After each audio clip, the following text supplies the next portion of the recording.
Hello friends, how are you? I am Satyanarayan. I am a 2019 batch IPS officer. And friends, in the previous video in this series of modern history, we covered accession of Jammu and Kashmir to India, and we are going to discuss accession of Hyderabad, which was a very large state, and at the time of independence, Hyderabad also showed a long time resistance to join the Indian state. So, what was the overall context and why the Nizam of Hyderabad, जो उस time पे ruler of Hyderabad थे, he did not join the Indian state? So all these questions we are going to deal in this video. So first of all, on September 17, that means today, it marks the 75th anniversary of accession of Hyderabad to Indian state or the Indian independent India. So this is the context because we are discussing this concept. हो सकता है UPSC जो है वो next year mains में या prelims में जो है हैदराबाद के रिगार्डिंग क्वेश्चन पूछ ले. So we are going to discuss some of the important questions like why did Hyderabad's Nizam not join India in August 1947 while most of the other princely states they agreed to join the Indian state. What made Hyderabad so significant that Sardar Patel he had to deal with the state of Hyderabad very cautiously, and they adopted a very peaceful approach, we can say. He was very he showed very patience, and he didn't force the military option very soon. And what was the role of the Rajakar was a military wing which was developed by Nizam. It was a military wing, and he used it against the any popular movement, particularly the peasants movement in the Hyderabad, in the Telangana part of the Hyderabad. And why the peasants movement it started acting against the Nizam. So we are going to discuss all these questions in this video. This concept is useful for GS paper 1 as well as कोई भी जो है वो जिसको general history के बारे में जानना है उसके लिए तो ये यूज़फुल है ही है, but this is important for GS paper 1 and particularly the portion of post independent India. So what was the situation at the time of independence? We all know that कि जब Britishers जो हैं they decided that they will leave India sooner or later. They gave three options to all the princely states at that point of time. There were around 500 odd princely states. उसमें जो है वो Jammu and Kashmir है, जूनागढ़ है, and Hyderabad है, even Jodhpur, Jaipur, Rajasthan के बहुत सारे princely states. So all these princely states they were given three options. They could either join India or they can also join Pakistan, and they can also remain independent. So this was the problematic part on behalf of the Britishers, which made problems for the succeeding Indian government to negotiate with all the princely states. And you all know that Sardar Patel was the man. He is known as the unifying figure of the Indian state. So while most of the other provinces on the Indian side of the border they exceeded, some harbored dream of independence, and we all know that Jammu and Kashmir was one of them. उस time वहाँ का जो ruler था हरी सिंह, अगर पाकिस्तान की तरफ से वो अटैक ना हुआ होता उस टाइम पे, जो घुसपैठिए जो वहाँ पे जम्मू एंड कश्मीर में आ गए थे, तो हो सकता है ये भी जो है वो संघर्ष काफ़ी लंबा चलता.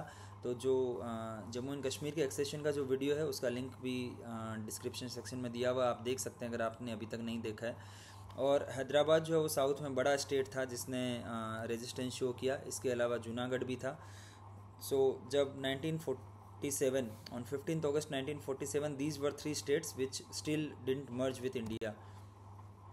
अब हम थोड़ा सा देखते हैं कि हैदराबाद स्टेट जो है वो क्यों इतना प्रोमिनेंट था और क्या जो उसकी हिस्ट्री है. So it was founded in 1703 by Nizam ul Mulk. And उस टाइम पे जो निज़ाम उल मुल्क जो है वो he had connection to the Mughal throne in Delhi, and he was acting there as their diwan. But in 1947 it became a very large province. It was comprising modern present day Telangana state, some parts of Karnataka state, and even parts of Maharashtra. So this is geographically one of the biggest princely state in India.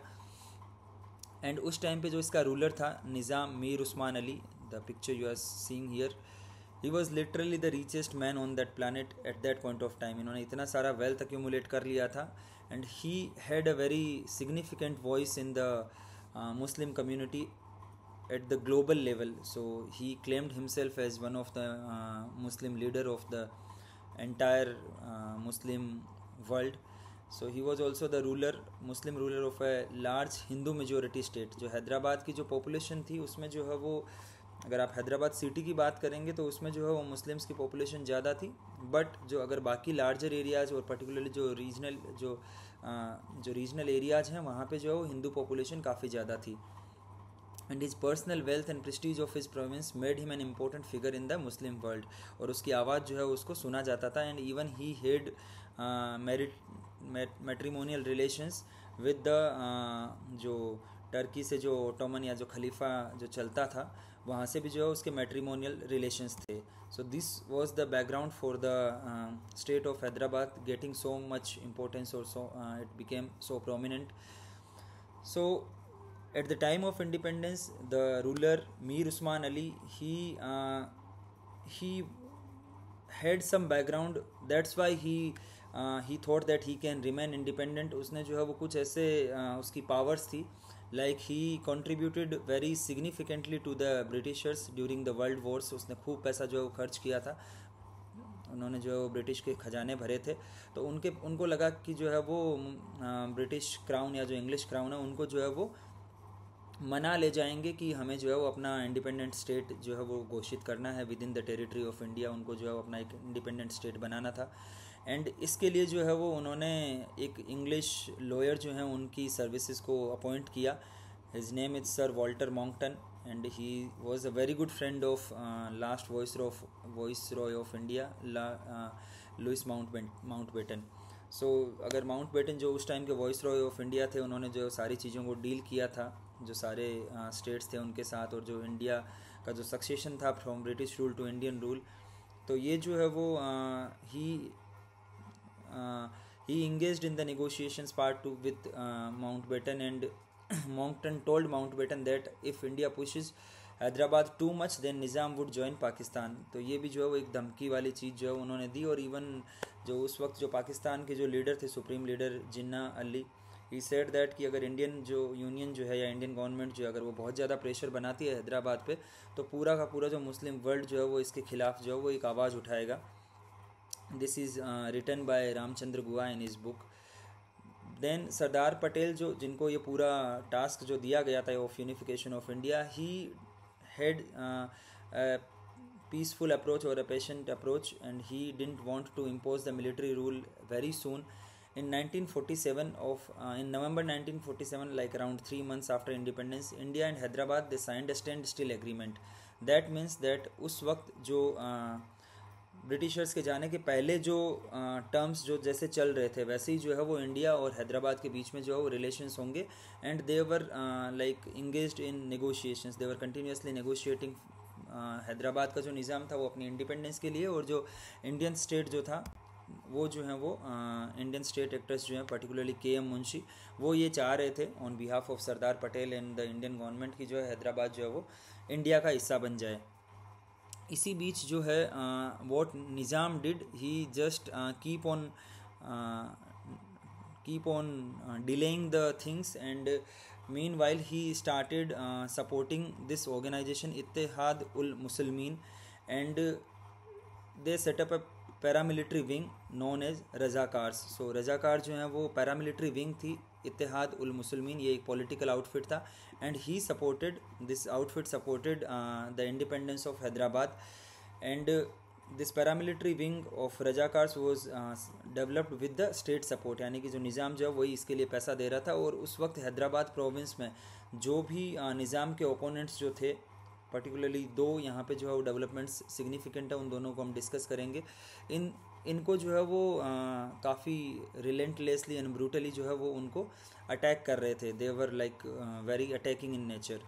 So on August 7, 1947, यानी just before independence, जो उस वक्त का जो हैदराबाद कांग्रेस जो थी, Hyderabad state Congress, जो कांग्रेस की जो हैदराबाद की यूनिट थी, they launched a satyagraha for democracy in the province. यानी कि they also started supporting the process of democratization in Hyderabad, and they also wanted the Hyderabad to merge with the Indian Union.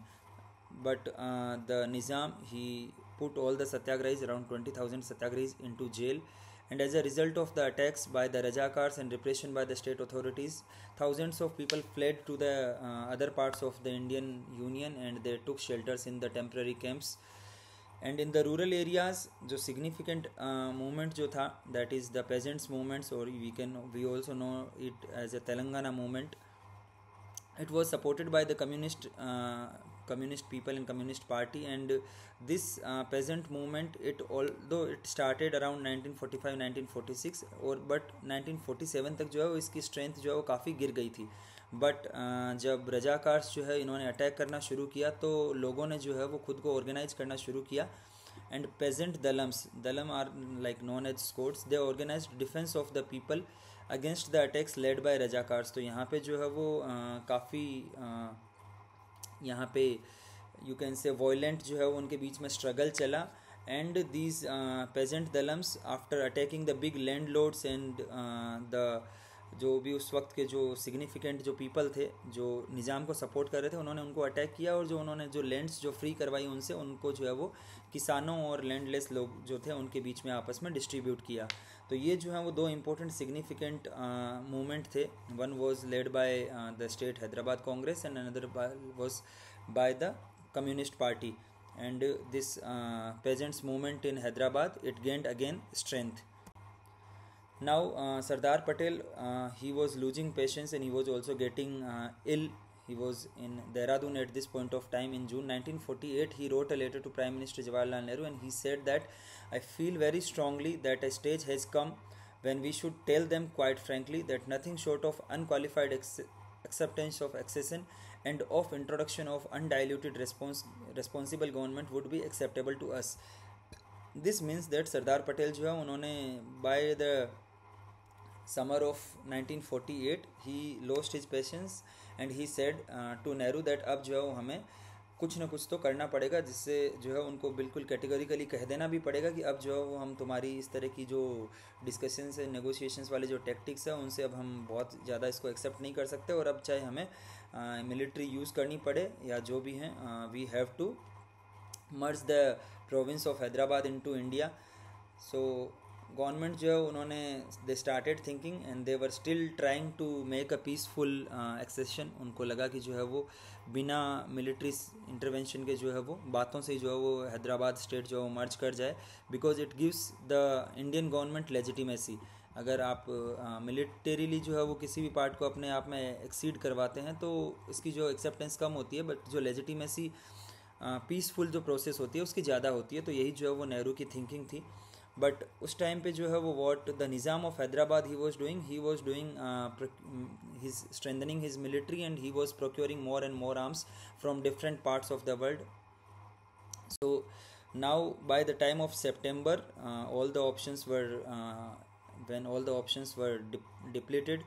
Finally, and the Indian Army, it moved to Hyderabad on 13th September 1948 under the code name Operation Polo, and its task was to remove the Rajakars and to neutralize the Rajakars and to force the Nizam to accept India's sovereignty and suzerainty and to sign a treaty with the Indian state that now we are no more wanting to remain independent. So in 3 days, in just a struggle of 3 days, Indian army ने जो है वो बहुत brilliantly यहाँ पे इनको defeat कर दिया, and the Nizam's forces surrendered. And on the night of 17th September, the Nizam made a public address on the radio banning the Rajakars and finally accepting India's sovereignty and opening the way for the state actors to merge the Hyderabad into Indian Union. So for India, the accession of Hyderabad was not just a huge problem solved, but also a triumph of the secularism the Indian state stood for. Because उस वक्त जो है वो main जो पाकिस्तान के जो leader थे, उनका ये मानना था कि जो है वो जितने भी जो ब्रिटिश इंडिया है उसके जो मुस्लिम्स हैं, they support the formation of Pakistan. और उन्होंने जो है वो 2 नेशन थ्योरी की जो बात की थी कि जितने भी मुस्लिम्स हैं वो सब पाकिस्तान को सपोर्ट करते हैं और जितने भी हिंदू हैं वो सब इंडिया को सपोर्ट करते हैं. So the at that point of time जो उस वक्त की जो गवर्नमेंट थी उसके लिए जो है ये काफ़ी एक सिग्निफिकेंट अचीवमेंट थी कि एक काफ़ी मेजॉरिटी तो नहीं है लेकिन काफ़ी जो है वो सिग्निफिकेंट नंबर ऑफ मुस्लिम्स जो हैदराबाद स्टेट में थे वो भी जो है वो इंडिया को सपोर्ट करते थे और वो भी जो है वो they wanted to remain part of India rather than joining Pakistan. So it brought the legitimacy also to the Indian union. And we can just get a glimpse of what Sardar Patel was thinking about the question of Hyderabad. He said, on the question of Hyderabad, the Indian Union Muslims have come out in open on our side and had certainly created a good impression in the country. तो उस वक्त के जो Indian जो Muslims थे they wanted to support the formation of India और जो secularism की भी जो बात है वो भी मजबूत हुई और जो कंट्री की जो यूनिटी थी वो भी मजबूत हुई.